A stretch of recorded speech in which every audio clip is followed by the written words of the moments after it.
तो 51 नंबर का प्रश्न है कि मोहनजोदड़ो से प्राप्त पशुपति की मुहर पर योगी की मुद्रा में 4 पशुओं से घिरे एक देवता का अंकन है। ये 4 पशु कौन है? तो ये 4 पशु हैं। आंसर है डी इसका, चीता, गैंडा, वृषभ और हाथी, है ना। 51 का डी है। फिर 52 क्वेश्चन कि हड़प्पा संस्कृति के उत्तरी सीमांत का निर्धारण करता है। तो उत्तरी सीमांत यानी कि आप चले जाइए अफगानिस्तान की तरफ, या फिर उत्तरी सीमांत ये है, तो इसका निर्धारण करता है आपको मांडा, अफगानिस्तान की तरफ है मांडा, वो निर्धारण करता है। फिर 53वां क्वेश्चन है 53, मलेरिया के साक्ष्य प्राप्त किए गए हैं। पहला ऑप्शन है मोहनजोदड़ो से, बी दैमाबाद से, सी भगवानपुरा से, डी राखी गढ़ी से। तो मलेरिया का जो साक्ष्य प्राप्त हुए हैं ये मिले हैं मोहनजोदड़ो से। बहुत इंपॉर्टेंट क्वेश्चन है ये, है ना। अगला प्रश्न है 54 नंबर कि निम्नलिखित में से किस हड़प्पीय पुरास्थल से अग्नि वेदिकाओं के प्रमाण मिले हैं। तो अग्नि वेदिकाओं के जो प्रमाण मिले हैं हड़प्पीय पुरास्थल से, ये है कालीबंगा से। मैंने कहा था कि अग्नि वेदिका जो है 54 नंबर का, ये सी है कालीबंगा। हम जानते हैं कि आग का भी अग्नि वेदिकाओं, आग से काला हो जाता है जल करके, इसलिए कालेबंगा, ठीक है। ऐसे याद करने का साधन है और क्या। तो कह लीजिए इसका आंसर हो जाएगा 54 का डी। 55 है कि संदेव सभ्यता के संबंध में निम्नलिखित में से कौन सा कथन सही है। ये 55 का आंसर है, ये है इसका आंसर, सिंधु घाटी के लोग बैलगाड़ी बनाना जानते थे। यही कथन, कौन सा कथन सही है 55 का? तो 55 का आंसर है सी, यानी कि सिंधु घाटी के लोग बैलगाड़ी बनाना जानते थे। तो ये तो सही आंसर है, क्योंकि ए में है संदेव सभ्यता के निर्माताओं का भारत के बाहर देशों के साथ व्यापारिक संबंध नहीं था, ये तो गलत हो गया, था मेसोपोटामिया से के साथ था।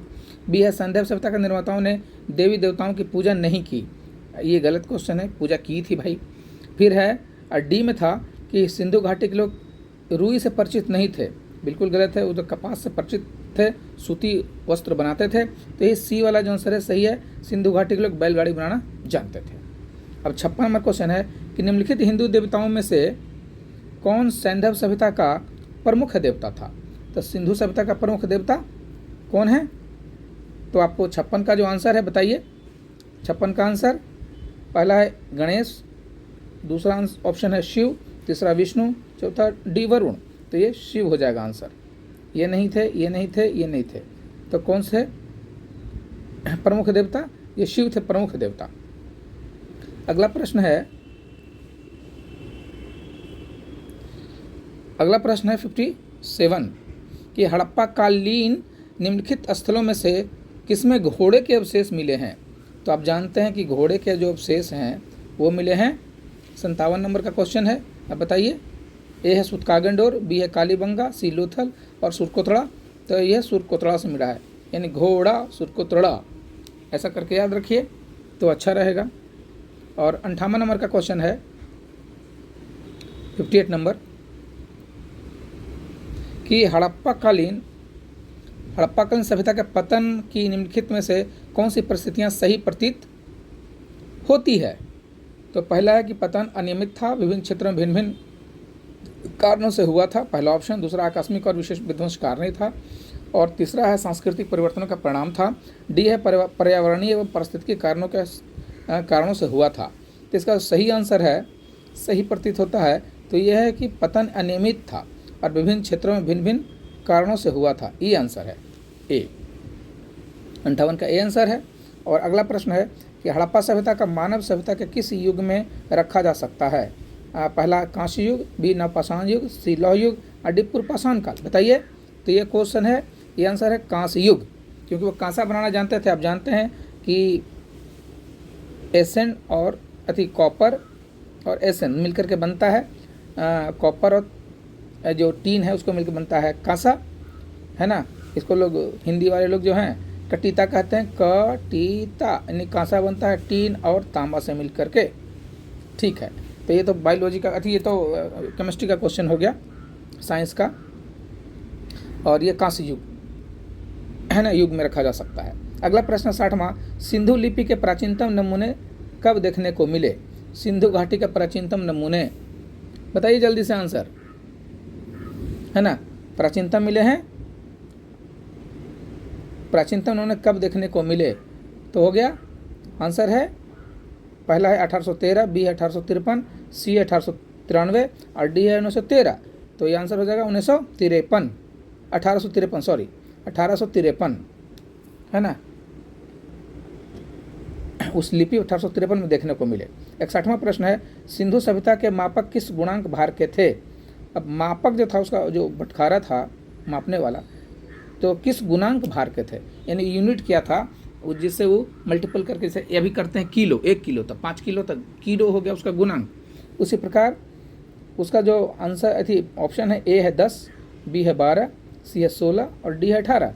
कौन से थे बताइए। तो इसका आंसर हो जाएगा सी, 16 गुणांक के थे, है ना।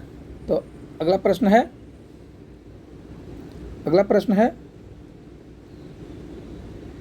16 गुणांक के थे कि सिंधु सभ्यता के किस स्थान से उन मनके के प्रमाण मिले हैं।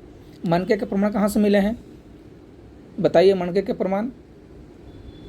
प्रमाण मिले हैं। ए है बनवाली और बी है कालीबंगा, सी है मोहनजोदड़ो और सी है चिन्होदड़ो। बताइए। तो ये आंसर हो जाएगा 62 का डी, चिन्होदड़ो से मनके मिले हैं। 62 का डी, चिन्होदड़ो से। अब 63 नंबर क्वेश्चन है, सिंधु घाटी के लोग कपास इस्तेमाल करते थे, इस बात का प्रमाण किस स्थान से मिलता है। तो इस बात का प्रमाण मिलता है, ऑप्शन है मोहनजोदड़ो से, हड़प्पा से, लोथल से, कालीबंगा से। बताइए कहाँ से मिलता है। तो ये इसका आंसर हो जाएगा ए, मोहनजोदड़ो से, है ना।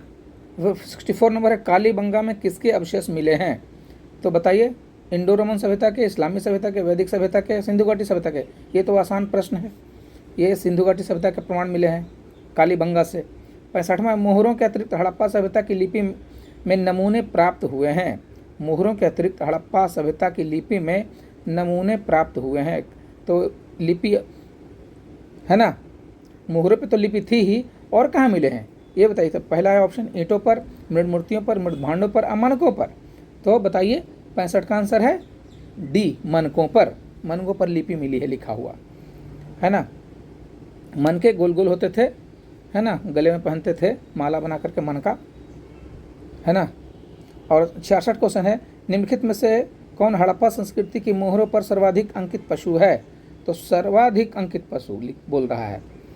तो अंकित तो सभी हैं, लेकिन सर्वाधिक अंकित कौन है। तो 66 का अब पहला ऑप्शन है बैल, बी हाथी, सी चीता, डी एक श्रृंगी।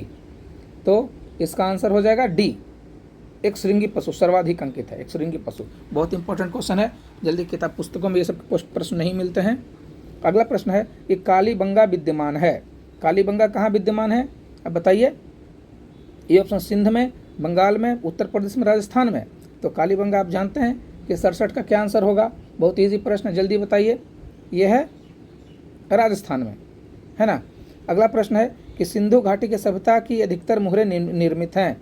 अब बताइए, सिंधु घाटी की सभ्यता की ए है पक्की मिट्टी से, बी है प्रकांचित वस्तु यानी फाइंस से, सी है अफीक से और डी सिलखड़ी से।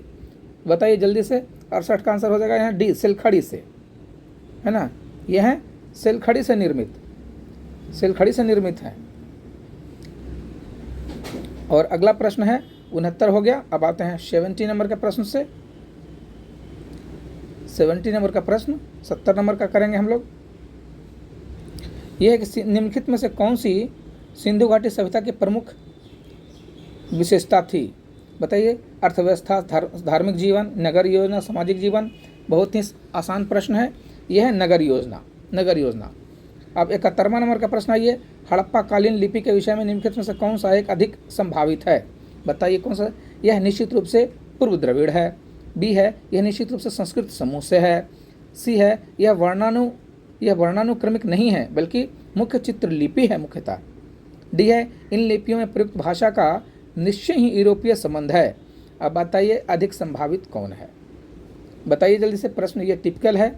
71 का आंसर हो जाएगा यह वर्णानुक्रमिक नहीं है बल्कि मुख्यतः चित्रलिपि है। हिंदी अक्षर के जो वर्ण होते हैं वो क्रमिक के अनुसार नहीं है, जैसे कि क ख ग ग, है ना, ये वाला वर्णानुक्रम, बल्कि एक मुख्य चित्रलिपि है, चित्र के अनुसार है। मछली का चित्र बना के लिखते थे, है ना, ये लिपि है, चित्रलिपि है, चित्राक्षर लिपि थे, वर्णानुक्रमिक नहीं थी।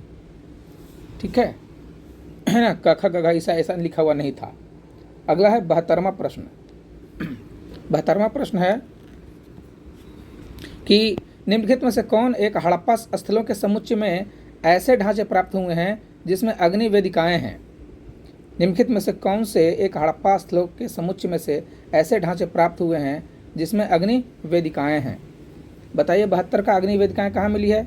आप जानते हैं कि ए ऑप्शन है चन्हुद्रो तथा आमरी, बी है बनवाली और कालीबंगा, सी है हड़प्पा और मोहनजोदड़ो और डी है आलमगीरपुर और दामाबाद। तो आप आइए 72 का आंसर हो जाएगा बी, यानी कि बनवाली और कालीबंगा, है ना। अग्नि वेदिकाएं बनवाली और कालीबंगा, ये ऑप्शन जो है, ये वाला जो ऑप्शन है बी, ये सही है, बनवाली और कालीबंगा। 73वां प्रश्न है कि हड़प्पा काल का एक कांसे का रथ जिसमें 2 बैलों की जोड़ी जुटी हुई है और इसे एक नग्न मानव आकृति चला रही है, निम्न में से किस स्थान से प्राप्त हुई है। तो 73 नंबर का क्वेश्चन है ये। 73 का जो आंसर है, अब ये बताइए कि पहला है सिंघोल अभी तो संघोल लिखा हुआ है ये, बी है रोजदी, सी है कुनाल और डी है दामाबाद। तो 73 का आंसर है दामाबाद, है ना। एक कांसे का रथ है दामाबाद से, दामाबाद महाराष्ट्र में मिला है, आप लोग जानते हैं। 74वां क्वेश्चन है तांबे की एक मानवीकृत आकृति निम्न में से किस स्थान के हड़प्पा स्तरों से स्तरों के रूप में हुआ है। तांबे की एक मानवाकृतीय आकृति निम्न में से किस स्थान के हड़प्पा स्तरों के रूप में हुआ। अब बताइए, पहला ऑप्शन लोथल, बी है कालीबंगा, सी है हड़प्पा और डी है रोजदी। तो 74वां का आंसर बताइए। ऑप्शन है यहाँ पर हो जाएगा हड़प्पा, है ना। तांबे की एक मानवाकृतीय आकृति मिली है हड़प्पा से, ठीक है। अब 74 क्वेश्चन हो गया। अब आइए 75 क्वेश्चन, 75 नंबर का प्रश्न हो जाएगा। निम्नलिखित में से किस एक ने सिंधु लिपि के उद्घाटन पर काम किया है, उद्वाचन पर काम किया है। सिंधु लिपि के उद्वाचन में, लिपि को पढ़ने में सफलता पाई है ना, उस पर काम किया है इन्होंने। तो काम किसने किया है। पहला ऑप्शन है एजी संकालिया, बी है बीबी लाल, सी है आई महादेवन और डी है विंसेंट आर्थर स्मिथ। तो इसका आंसर हो जाएगा सी, आई महादेवन, ठीक है। आई महादेवन ने काम किया है लिपि के उद्वाचन पर, पढ़ने पर। 76 है निम्नलिखित में से किस एक स्थल से कब्रिस्तान एच संस्कृति के साक्ष्य मिले हैं। पहला ऑप्शन है चन्हुद्रो, दूसरा है हड़प्पा, तीसरा है मोहनजोदड़ो। पहला है चन्हुद्रो और दूसरा है हड़प्पा, तीसरा सी में है मोहनजोदड़ो और डी में है कालीबंगा। तो कहाँ से कब्रिस्तान एच मिला है। तो आप लोग जानते हैं कि इसका आंसर हो जाएगा बी, हड़प्पा से मिला है। यहीं R37 भी मिला है यहीं से, ठीक है, यहीं से R37 में मिला है। तो ये हो गया। 77 नंबर का क्वेश्चन है परवर्ती हड़प्पा कला वस्तुओं के साथ चित्रित धूसर मृदभांड मिला है ना। परवर्ती हड़प्पा काल वस्तुओं के साथ चित्रित धूसर मृदभांड मिला है कहाँ। पहला ऑप्शन है रोपड़ में, बी है भगवानपुरा में, सी बनवाली में, डी दौलतपुर में। तो कहाँ मिला है। तो 70C का आंसर हो जाएगा अभी भगवानपुरा में, है ना। चित्रित धूसर मृदभांड, है ना, यहाँ से मिला है। 78 नंबर का क्वेश्चन है कि अस्पृश्यता के विषय में निम्नलिखित कथनों में से कौन सा एक सही नहीं है। तो ये आंसर है, पहले फिर से प्रश्न सुन लीजिए। अस्पृश्यता के विषय में निम्नलिखित कथनों में से कौन सा एक सही नहीं है। पहला है तो अनटचेबिलिटी, अस्पृश्यता के विषय में। ए है सिंधु घाटी सभ्यता में यह बहुप्रचलित थी। बी है ऋग्वेद इसका कोई परिज्ञान नहीं दिखाता। डी है बौद्ध जातकों में इसका स्पष्ट उल्लेख है। डी है यह केवल गुप्तोत्तर काल में ही अनेक जातियों के लिए प्रयुक्त हुई है। कौन सा सही नहीं है। तो आप देख सकते हैं कि 78 नंबर का जो आंसर हो जाएगा ए हो जाएगा, यानी कि सिंधु घाटी सभ्यता में यह बहुप्रचलित थी। तो ये बहुप्रचलित थी बोल रहा है और कह रहा है कौन सा सही नहीं है। तो यही सही नहीं है, यहाँ प्रचलित नहीं थी एक्चुअली में। ऋग्वेद में इसका परिज्ञान नहीं दिखाता है, ये तो दिखाता है ऋग्वेद में जी। बौद्ध जातकों में स्पष्ट उल्लेख है, हाँ जी दिखाता है अनटचेबिलिटी को। और फिर डी है यह केवल गुप्तोत्तर काल में ही अनेक जातियों के लिए प्रयुक्त हुआ है। तो ये भी जो है कौन सा सही नहीं है, तो गलत है, ये भी सही हुई है। तो ये भी सही है, केवल गुप्तोत्तर काल में ही अनेक जातियों के लिए प्रयुक्त हुआ है अनटचेबिलिटी, बिल्कुल। तो इसका आंसर हो जाएगा सिंधु घाटी सभ्यता में बहुत प्रचलित थी, एक गलत सेंटेंस है, इसलिए यही एक सही नहीं है। कि 78 को नंबर का प्रश्न हो गया। अब हम 79 नंबर प्रश्न में आएंगे। आइए 79 आते हैं। यह है कि सिंधु घाटी सभ्यता के एक स्थल से प्राप्त एक भांड पर एक दृश्य अंकित है। पंचतंत्र की सुविदित लोक कथा चालाक लोमड़ी की याद दिलाता है। यह भांड जिस स्थल से प्राप्त हुआ है वह है। अब बताइए, पंचतंत्र के लेखक विष्णु शर्मा हैं, आप लोग जानते हैं, है ना।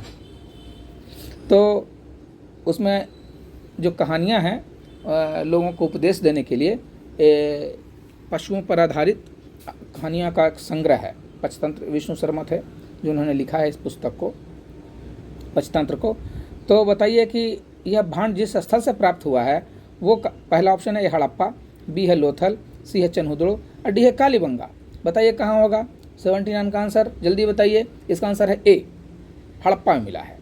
ओके, हड़प्पा हो जाएगा आंसर इसका। तो यहीं से मिला है पंचतंत्र। डी है 80 नंबर का क्वेश्चन है, 80 नंबर का। हड़प्पा से प्राप्त अन्नागार अवस्थित था, कहाँ था? ए आंसर नगरगढ़ी के अंदर, बी तल नगर में, सी है रावी के नदी के निकट, डी है नगर के पश्चिमी द्वार के पास। कहाँ है बताइए 80 नंबर का प्रश्न। इसका आंसर हो जाएगा सी, रावी नदी के तट पर, क्योंकि हड़प्पा ही रावी नदी के तट पर है तो वो भी रावी नदी के तट पर है। आप जानते हैं कि दयाराम साहनी ने खोज किया था हड़प्पा का। ठीक है, अब 81 नंबर का प्रश्न है, 81 नंबर का, कि निम्नलिखित में से कौन सी एक संपूर्ण हड़प्पा संस्कृति माला में निर्मित एक पक्की ईंटों की विशालतम संरचना है? तो हड़प्पा संस्कृति माला जो सीरीज है हड़प्पा संस्कृति का, तो कहाँ से निर्मित पक्की ईंटों की विशालतम संरचना है? हालांकि पक्की ईंटों का ऑप्शन है बृहद स्नानागार, बी है अन्न भंडारगृह, डी है सभागार, डी है लोथल गोदीबाड़ा। तो आप जानते हैं कि ये सभी जो हैं पक्की ईंटों के बने हुए थे, लेकिन उसमें कहता है कि विशालतम कौन है? 81 का आंसर क्या होगा बताइए? 81 का आंसर है डी, जो लोथल गोदीबाड़ा है ना, वो पक्की ईंटों की विशालतम संरचना है। बाकी सब इससे छोटे हैं। गोदीबाड़ा है भाई डॉकयार्ड है, जहाँ पर कि पानी का जहाज आके लगता था, है ना। तो ये है, इसको बोलते हैं, लोथल से मिला है। ये सबसे बड़े पक्की ईंटों की विशालतम संरचना थी। अब 82 नंबर क्वेश्चन है, निम्नलिखित 4 स्थलों में से सबसे पहले सांस्कृतिक प्रावस्था मिलती है ना। 4 स्थलों में सबसे पहले की सांस्कृतिक व्यवस्था कहाँ मिलती है? सबसे पहले की जो कल्चरल जो प्रावस्था है, अवस्था है ना, कि सबसे पहले कौन आया, उसके बाद कौन सा संस्कृति आया। तो सबसे पहला वाला कहाँ से मिला है? ए ऑप्शन है बनवाली में, बी है कोटदीजी में, सी सुरकोटड़ा में, या डी मेहरगढ़ में। कहाँ से मिला है जल्दी बताइए। 82 नंबर का ऑप्शन फिर से बोल देते हैं, बनवाली पहला ऑप्शन है, बी है कोटदीजी, सी है सुरकोटड़ा और डी है मेहरगढ़, है ना। तो ये इसका आंसर हो जाएगा मेहरगढ़ से सबसे पहले, क्योंकि मेहरगढ़ से सबसे पहले चावल का साक्ष्य मिले थे, है ना। अभी तो एक यूपी से है, तो अगले पार्ट में आएगा। ठीक है, तो ये हो गया 82 का डी आंसर, कि सबसे पहले की सांस्कृतिक व्यवस्था प्राप्त हुई है मेहरगढ़ से। अगला प्रश्न है 83 नंबर का, कि निम्नलिखित स्थलों में से किस एक स्थल की खुदाई प्रस्तर युग से हड़प्पा संस्कृति एक निरंतर वास और सांस्कृतिक विकास का प्रमाण देती है? हाँ, उसका जब खुदाई कहते हैं तो प्रस्तर युग से हड़प्पा संस्कृति का निरंतर वास, यानी पत्थर युग से लेकर के और हड़प्पा संस्कृति तक एक निरंतर वास और सांस्कृतिक विकास का प्रमाण देता है। पहला ऑप्शन है कालीबंगा, बी ऑप्शन है धौलावीरा, सी है मेहरगढ़ और डी है अल्लादीनो। बताइए 83 का क्या आंसर होगा, जल्दी बताइए। 83 का हो जाएगा सी, मेहरगढ़ से, यहाँ से मिली है। तो प्रस्तर युग यानी पत्थर के युग से लेकर के और हड़प्पा संस्कृति तक जो लगातार निरंतर जो रहते लोग आए हैं, तो उसका सांस्कृतिक डेवलपमेंट कैसे हुआ है उसका प्रमाण मेहरगढ़ से मिलता है। चलो 84 नंबर क्वेश्चन है, निम्नलिखित में से कौन सा निर्जातीय तत्व हड़प्पा स्थलों के कंकाल अवशेषों में नहीं मिला है? निर्जातीय तत्व माने मानव का जो प्रजाति है ना, है कि नहीं, जैसे कि होमोसेपियंस है, जैसे कि मंगोलॉयड है, जैसे निग्रोटो अफ्रीका में रहते हैं। तो उसी प्रकार पहला ऑप्शन है एलपीए, बी है भूमध्य सागरीय मेडिटेरियन, सी है मंगोलाब और डी है निग्रोटो। तो बताइए 84 का क्या आंसर हो जाएगा? 84 का आंसर है निग्रेटो। निग्रेटो उसको बोलते हैं जो अफ्रीका वाला नहीं होता, काला काला एकदम बाल घुंघरेला। मंगोलाब तो होता है मंगोलॉयड, वो तो चाइना वाला आँख पिचका हुआ नाक पिचका हुआ, आँख सटा हुआ, है ना। हम लोग तो प्रोटोस्टेरॉइड हैं टाइप से मिलते हैं, है ना। तो इसका आंसर हो जाएगा निग्रेटो नहीं मिला। निग्रेटो कहाँ से मिलेगा भाई, वो तो अफ्रीका में रहता है ना। तो इसका अवशेष नहीं मिलता है। बाकी का मिलता है, एलपीए मंगलोइड और भूमध्य सागरीय का मिलता है, लेकिन कंकाल में इसका अवशेष नहीं मिलता है, निग्रेटो का अवशेष नहीं मिलता है, बाकी लोग का मिलता है। ठीक है। अब 85 नंबर का है कि नगर कटपलों, ढाढरी तथा भगवानपुरा से प्राप्त पुरातात्विक साक्ष्य इंगित करते हैं कि परवर्ती हड़प्पा सभ्यता के लोग पूर्व चित्रित धूसर मृदुहान का प्रयोग करने वाले लोग, ठीक है, कि नगर कटपालों, ढाढरी तथा भगवानपुरा से प्राप्त पुरातात्विक साक्ष्य यह इंगित करते हैं कि परवर्ती हड़प्पा के लोग एवं चित्रित धूसर मृदुहान प्रयोग करने वाले लोग क्या करते थे। पहला ऑप्शन है कभी एक साथ नहीं रहे, बी है संपर्क में तो आए परंतु एक साथ नहीं रहे, सी है संपर्क में आए परंतु एक ही क्षेत्र में अलग अलग बस्तियों में रहे, और डी है संपर्क में आए और एक ही बस्तियों में रहे। 85 नंबर का क्वेश्चन है, बताइए जल्दी से। यह आंसर हो जाएगा इसका डी, संपर्क में आए एक ही बस्ती में रहे, ये चीज़ है। तो हड़प्पा के लोग एवं चित्रित धूसर भांड प्रयोग करने वाले लोग संपर्क में आए और एक ही बस्ती में रहे। 86 नंबर का क्वेश्चन है 86, निम्न में से एक स्थान से सिंधु घाटी संस्कृति के संबंध विख्यात वृषभ मुद्रा प्राप्त हुई थी। निम्न में से किस एक स्थान से, कौन से स्थान से सिंधु घाटी संस्कृति से संबद्ध विख्यात वृषभ मुद्रा प्राप्त हुई थी। ए हड़प्पा, बी चन्हुद्रो, सी लोथल, डी मोहनजोदड़ो। कहाँ से मिला बताइए, कहाँ से प्राप्त हुई वृषभ मुद्रा। तो 86 का आंसर जल्दी बताइए, 86 का डी आंसर है ना, मोहनजोदड़ो। ठीक है। अब अगला प्रश्न है 87 नंबर कि निम्न में से किस एक स्थल से जंगली तथा बोई जाने वाली दोनों प्रकार के धान की प्रजातियों के प्राचीनतम साक्ष्य मिले हैं। जंगली धान और बोई जाने वाली दोनों का साक्ष्य मिला है। बड़ा इंपॉर्टेंट क्वेश्चन है ये है पहला ऑप्शन आदमगढ़, बी है आहड़, तीसरा है भागोड़ और डी है बेलन। तो 87 नंबर का क्वेश्चन हो जाएगा डी, बेलन से, है ना, बेलन घाटी है। तो 87 का क्वेश्चन हो जाएगा डी, बेलन घाटी से मिला है जंगली धान और बोई जाने वाली धान दोनों का मिला है बेलन घाटी से। अब तीसरा बेलन से मिला है। 88 नंबर का है निम्नलिखित में से किस सिंधु घाटी स्थल से शवाधान हेतु काष्ठ शवपेटिका का साक्ष्य मिला है। मतलब कि शव को रखने के लिए, सबको दफनाने के लिए काष्ठ शवपेटिका, लकड़ी का शव पेटी, यानी कि जैसे अभी नहीं आर्मी लोग जब शहीद हो जाते हैं तो उनको लकड़ी में ऐसा बक्सा में लेके आते हैं, है ना, तो वही उसी को बोलते हैं काष्ठ शवपेटिका। तो कहाँ से मिला है, पहला ऑप्शन है हड़प्पा, बी मोहनजोदड़ो, सी लोथल और डी कालीबंगा। तो 88 का जल्दी बताइए, आंसर हो जाएगा ए, हड़प्पा से मिला है। ठीक है। तो अब अगला प्रश्न है 89 करते हैं फटाफट करेंगे ताकि ज़्यादा टाइम ना लगे, आप लोग फटाफट रिवीजन हो जाए और इसे आप लोग पता करिए कि कितना तैयारी है आपका। हड़प्पा के विशाल टीलों की ओर सर्वप्रथम ध्यान आकृष्ट किया था। 89 नंबर का है कि हड़प्पा के विशाल टीलों की ओर सर्वप्रथम ध्यान आकृष्ट किया था किन्होंने। ए है चार्ल्स मैसन ने, बी अलेक्जेंडर कनिंघम ने, सी सर जॉन मार्शल ने और डी सर मार्टिमर व्हीलर ने। 89 का जल्दी बताइए आंसर फटाफट। आंसर हो जाएगा इसका चार्ल्स मैनन ने। चार्ल्स मैनन ने हड़प्पा के विशाल टीलों की ओर सर्वप्रथम ध्यान आकृष्ट कराया था चार्ल्स मैसन ने सर्वप्रथम ध्यान आकृष्ट किया था चार्ल्स मैसन। अगला प्रश्न है 90, निम्नलिखित में से कौन पुरातत्वविद मोहनजोदड़ो के उत्खनन से संबंधित है। अब बताइए मोहनजोदड़ो का उत्खनन किसने किया था। ए है आर डी बनर्जी, बी है एस आर राव, डी है जॉन मार्शल और सी है जॉन मार्शल और डी है के एन दीक्षित। बड़ा इजी क्वेश्चन है 90 का, ये जल्दी बताइए। 90 का आंसर हो जाएगा आर डी बनर्जी, यानी राखल दास बनर्जी। आप लोग जानते हैं, सिर्फ नाम ऐसा लिख दिया है, तभी आप सही टिक मारिएगा, मुझे पता है ना। 91 नंबर क्वेश्चन है कौन एक प्रसिद्ध पुरातत्वविद था। तो बताइए प्रसिद्ध पुरातत्वविद कौन था। ए है R E Mortimer Wheeler, B है जॉन मार्शल, सी है एच डी संकालिया। उपरोक्त सभी आप जानते हैं, इसका आंसर फेमस है, ये उपरोक्त सभी हो जाएगा, सभी पुरातत्वविद थे। ठीक है। और 92 नंबर क्वेश्चन है सिंधु घाटी का उत्खनन कब प्रारंभ हुआ। तो आप जानते हैं सिंधु घाटी का खोज तो 1921 में किया गया था, हड़प्पा का 1921 में हुआ था और 22 में मोहनजोदड़ो का उत्खनन हो गया था, तो 1920 में हो जाएगा उत्खनन, इसमें प्रारंभ किया हो गया, है ना। अगला प्रश्न है कि राय बहादुर कि राय बहादुर दयाराम साहनी ने कहाँ उत्खनन,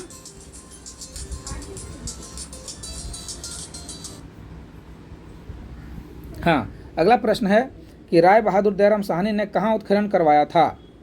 पहला ऑप्शन है मोहनजोदड़ो, बी हड़प्पा, सी लोथल और डी कालीबंगा। तो बताइए 93 का इजी क्वेश्चन है, इसका आंसर हो जाएगा हड़प्पा में, दयाराम साहनी। आप जानते हैं इसका ट्रिक है हराएद,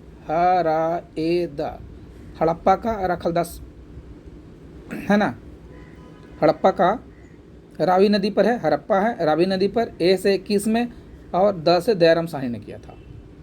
ठीक है, हराएदा हड़प्पा और रावी नदी पर है वो 21, ए से 21 और द से दयाराम साहनी ने किया था। अगला प्रश्न है 94, भारत की प्राचीनतम सभ्यता के लिए सिंधु सभ्यता नाम सर्वप्रथम किसने दिया था। बहुत इंपॉर्टेंट क्वेश्चन है ये, दयाराम साहनी, ये किसने दिया था। पहला Wheeler, A option, B Marshall, C Cunningham और डी मैके। 94 नंबर क्वेश्चन फटाफट बताइए, इसका आंसर हो जाएगा बी मार्शल। ठीक है, अब अगला है 95, निम्नलिखित में से 95 नंबर क्वेश्चन है कि निम्नलिखित में से कौन सा हड़प्पीय नगर स्थल दो भागों में विभक्त था, ऊंची गढ़ी और निचला शहर। कौन था। 95 नंबर, ए है हड़प्पा, बी मोहनजोदड़ो, सी कालीबंगा, डी सुरकोतला। केवल एक, बी में है 1 और 2, सी में 1 2 3 और डी में है 1 2 3 4। सभी कहाँ है 95 का, जल्दी बताइए। इसका आंसर हो जाएगा सी 1 2 3। हड़प्पा ऊंची गढ़ी और निचला स्तर में विभक्त था और मोहनजोदड़ो भी था और कालीबंगा भी था, सुरकोतला नहीं था, है ना, विभक्त ऊंची गढ़ी और निचला शहर में। 96 नंबर क्वेश्चन है कि सिंधु घाटी सभ्यता तकनीकी रूप से तथा अधिक उपयुक्त रूप से हड़प्पा संस्कृति के नाम से जानी जाती है। ये कथन हो गया। हड़प्पा इस सभ्यता का प्रतीक स्थल है। तो बताइए, सिंधु घाटी सभ्यता तकनीकी रूप से तथा अधिक उपयुक्त रूप से हड़प्पा संस्कृति के नाम से जानी जाती है। क्यों, इसका कारण क्या है कि हड़प्पा इस सभ्यता का प्रतीक स्थल है। अब बताइए 96 का कि ए और आर दोनों सही है, आर ए का सही स्पष्टीकरण है। बी में है ए और आर दोनों सही है परंतु आर ए का सही स्पष्टीकरण नहीं है। सी है ए सही है परंतु आर गलत है और डी में है ए गलत है परंतु आर सही है। ऐसे प्रश्न यूपीएससी में आते हैं, उसी के लेवल का। पर अब बीपीएससी भी और जो स्टेट लेवल का जो पीसीएस है और भी सारी परीक्षाएं अब प्रश्न को थोड़ा कठिन कर रही है, इस लेवल का पूछेगी, इसलिए इसे आना चाहिए। तो बताइए इसका आंसर 96 का, फटाफट बताइए। इसका आंसर हो जाएगा ए, दोनों सही है और आर ए का सही स्पष्टीकरण है। 97 नंबर प्रश्न है कि विभिन्न संस्कृतियों को निरूपित करने वाली निम्नलिखित वस्तुओं पर विचार करिए, है ना। 97 नंबर का क्वेश्चन है, यह एरेटिना मृदभांड, 2 है उत्तरी काली पॉलिश के मृदभांड, 3 है चित्रित धूसर मृदभांड और 4 है गेरुए रंग के मृदभांड। पहला हो गया एरेटिना मृदभांड, 2 हो गया उत्तरी काली पॉलिश के मृदभांड और 3 है चित्रित धूसर मृदभांड और डी है गेरुए रंग के मृदभांड। अब ये 97 का जो क्वेश्चन है उसमें आंसर है उनका सही कालानुक्रम क्या है, यानी सबसे पहले कौन आए। तो बताइए 97 नंबर का जो प्रश्न है उसका आंसर है, आपको मैं बता देता हूँ, प्रश्न थोड़ा टफ है। 97 का है डी 4, इसका आंसर हो जाएगा 4 3 2 1, यानी सजाइए इसमें 4 3 2 1 से, तो 4 3 2 1 से सजा दीजिएगा तो सबसे पहले आ जाएगा आपको ये गेरुआ मृदभांड, फिर 3 2, है ना, हाँ नीचे से आ जाएगा, यानी कि सबसे पहले गेरुआ रंग का मृदभांड आया, उसके बाद चित्रित, उसके बाद उत्तरी काली पॉलिश के मृदभांड आया, उसके बाद एरेटिना मृदभांड आया, यानी कि गेरुआ रंग का जी, चित्रित सी, उत्तरी काले यू और एरेटिना GCUA, है ना। गेरुआ रंग, चित्रित और उत्तरी काले और एरेटिना मृदभांड, ये इसका कालानुक्रम है ना, ये इसका कालानुक्रम है। तो ऐसे से मृदभांड आया, याद रखिएगा, बड़ा इंपॉर्टेंट क्वेश्चन है कि सबसे पहले गेरुआ मृदभांड आया, भाई गेरुआ रंग का, जो ऋषि मुनि गेरुआ रंग का पहनते थे सबसे पहले वो आए, उसके बाद चित्रित, उसके बाद छापा पड़ा, उस पर चित्रित आने लगा। याद करने का तरीका है, तो पहले गेरुआ रंग का पूरा प्लेन था, फिर उस पर चित्र छापने लगा एडवांस होकर के, है ना। फिर उत्तरी काले पॉलिश के आ गए, फिर लोग काला भी पहनने लगा, है ना। जब पहले तो ऋषि मुनि थे तो गेरुआ पहनते थे, भांड का उपयोग करते थे। फिर काली पॉलिश की मृदभांड न लगे, काला पॉलिश करने लगा। फिर एरेटीना, अब तो आप जानते हैं कि एरेटीना तो आधुनिक नाम ही सुनने में लगता है, तो सबसे लेटेस्ट होगा।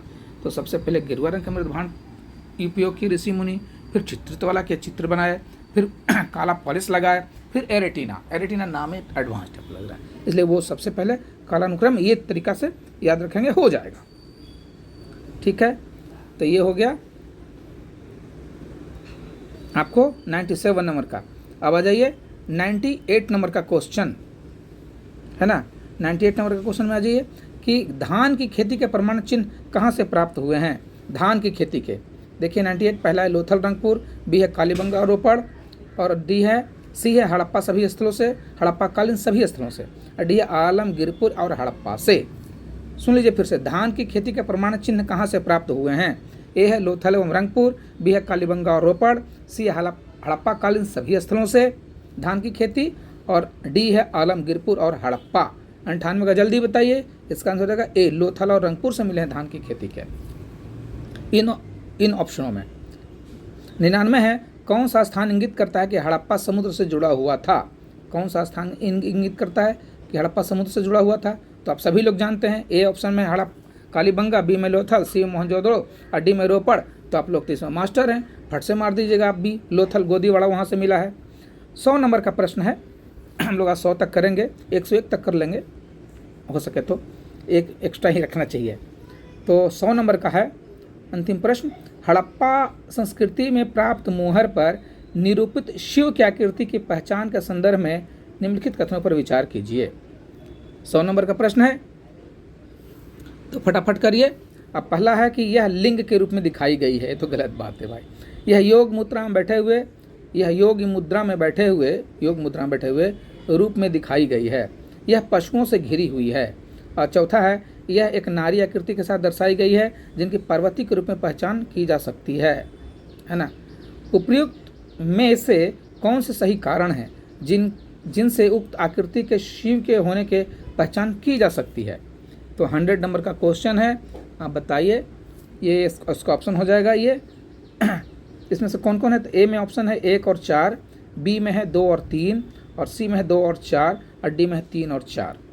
इसका आंसर हो जाएगा बी, 2 और 3, यानी कि यह योग मुद्रा में बैठे हुए रूप में दिखाई गई है। सही बात है, यह पशुओं से घिरी हुई है। अब जानते थे 4 पशु है, वो 4 पशु का नाम भी आपको पता है ना। चीता है, वृषभ है, हाथी है, गैंडा है, ये 4 पशु है। अब आ जाइए 101 नंबर का प्रश्न, ये लास्ट प्रश्न होगा, है ना। 101 नंबर का प्रश्न कि मातृदेवी की पूजा हड़प्पीय धर्म की महत्वपूर्ण विशेषता थी और हड़प्पा संस्कृति के लगभग सभी केंद्रों में प्रचलित थी। ठीक है भाई, कारण है उसका, ये कथन हो गया। कथन है कि मातृदेवी की पूजा हड़प्पीय धर्म की महत्वपूर्ण विशेषता थी और हड़प्पा संस्कृति के लगभग सभी केंद्रों में प्रचलित थी। कारण है कि हड़प्पा और मोहनजोदड़ो से पक्की मिट्टी की स्त्री आकृतियों की बड़ी संख्या में प्राप्त हुई है। ठीक है, अब ए और आर दोनों सही है, और ए और आर ए का सही स्पष्टीकरण है। बी में है ए और आर दोनों सही है, परंतु आर ए का सही स्पष्टीकरण नहीं है। सी है ए सही है किंतु आर गलत है, और डी में है कि ए गलत है किंतु आर सही है। तो 101 का आंसर फटाफट बताइए कौन होगा। इसका आंसर होगा ए, यानी ए और आर दोनों सही है, और आर ए का सही स्पष्टीकरण है। इसका मतलब है मातृदेवी की पूजा हड़प्पीय धर्म की महत्वपूर्ण विशेषता थी और हड़प्पा संस्कृति के लगभग सभी केंद्रों में प्रचलित थी मातृदेवी। क्यों मातृदेवी, इसका कारण क्या था। तो हड़प्पा और मोहनजोदड़ो से पकी मिट्टी की स्त्री आकृतियाँ बड़ी संख्या में प्राप्त हुई है। इसी से पता चलता है कि मातृदेवी की यही इसी से पता चलता है ना, कि मातृदेवी की पूजा हड़प्पीय धर्म की महत्वपूर्ण विशेषता थी और हड़प्पा संस्कृति के लगभग सभी केंद्रों में प्रचलित थी। तो यहाँ तक हम कर लिए 101 तक। अगले जो पार्ट 3 है उसमें हम 101 से ही उठाएंगे प्रश्न और 133 तक जाएंगे। और जो पार्ट 3 होगा इसको अब ध्यान से रिवीजन करने के लिए आप अपने कहाँ तक तैयारी है आपकी, ऐसे परखने के लिए आप इस वीडियो को देखिए और अपने आप को आकिए, तथा इसका जो थ्योरी पार्ट है वो भी हम अपलोड करे हैं, आप उसको भी देखिए, है ना। उसको भी किया गया है। तब तक के लिए अगर वीडियो अच्छा लगे, किसी को उपयोगी सिद्ध हो, उसको बच्चों को, उन छात्रों को शेयर कीजिए और आप लाइक और सब्सक्राइब कीजिए और कमेंट भी करिए, कुछ अगर गलती होगा तो उसमें सुधारेंगे, है ना। तब तक के लिए आपसे विदा चाहते हैं। धन्यवाद। जय हिंद, जय भारत।